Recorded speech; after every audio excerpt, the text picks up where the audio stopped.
ગુજરાતમાં સ્થાનિક સ્વરાજ્યની ચૂંટણીમાં લોકશાહીના મૂલ્યો અને સિદ્ધાંતોની ખુલ્લેઆમ હત્યા થઈ રહી છે, જેના વિરોધમાં વડોદરા શહેર કોંગ્રેસ દ્વારા લોકશાહી બચાવો ધરણા કાર્યક્રમનું આયોજન કરવામાં આવ્યું હતું, જેમાં શ્રી રામકિશનજી ઓઝા,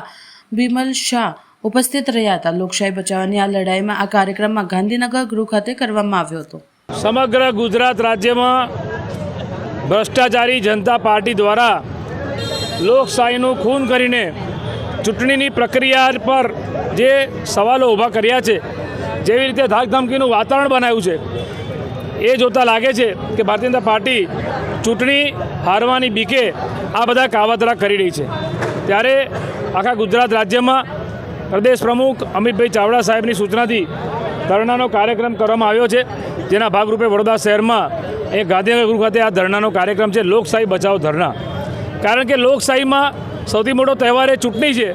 અને ચૂંટણીની પ્રક્રિયામાં સરકારી મશીનરીનો દુરુપયોગ કરીને ભાજપ જે ષડયંત્ર કરી રહી છે એની સામે અમને સખત શબ્દમાં વાંધો છે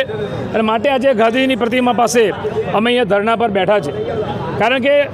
આ મહાત્મા ગાંધીએ જેમને આ દેશને અંગ્રેજોથી આઝાદી અપાવી હતી, સત્ય અને અહિંસાના રસ્તા પર, અમે પણ મહાત્મા ગાંધીના માર્ગદર્શન માર્ગ પર ચાલનારા લોકો છે અને ગાંધી બાપુના રસ્તે આજે ધરણા પર બેઠા છે। કારણ કે આપણે આ બીજી આઝાદીની લડાઈ લડી રહ્યા હોય, અંગ્રેજોનું જે શાસન હતું એવું એના કરતાં પણ વધારે ક્રૂર શાસન એ આ લોકોનું જેવું લાગે છે, ત્યારે એને અમે સખત વખોડીએ છીએ અને માટે આજે અહીં લોકશાહી બચાવો ધરણાનો કાર્યક્રમ કર્યો છે। પ્લેકાર્ડ, બેનર સાથે, સૂત્રોચ્ચાર સાથે અમે આ ધરણાનો કાર્યક્રમ રાખ્યો છે, જનતામાં જાગૃતતા લાવવા માટે, પ્રજામાં જાગૃતતા લાવવા માટે।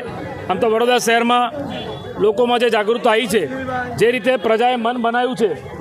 પરિવર્તન લાવવાનું, અને માટે જ ભાજપને ખબર પડી ગઈ, એમને જે સર્વે કરાયો કે એમાં લાગ્યું કે ભાજપ કોર્પોરેશન એમાં વોર્ડ એમના હાથમાંથી કોર્પોરેશનની ખુરશી ખર્ચી રહી છે, ત્યારે આવા કાવાદા અને ષડયંત્ર કરીને જીતવા માટે આવું ષડયંત્ર કરે છે, એનો અમને વિરોધ છે।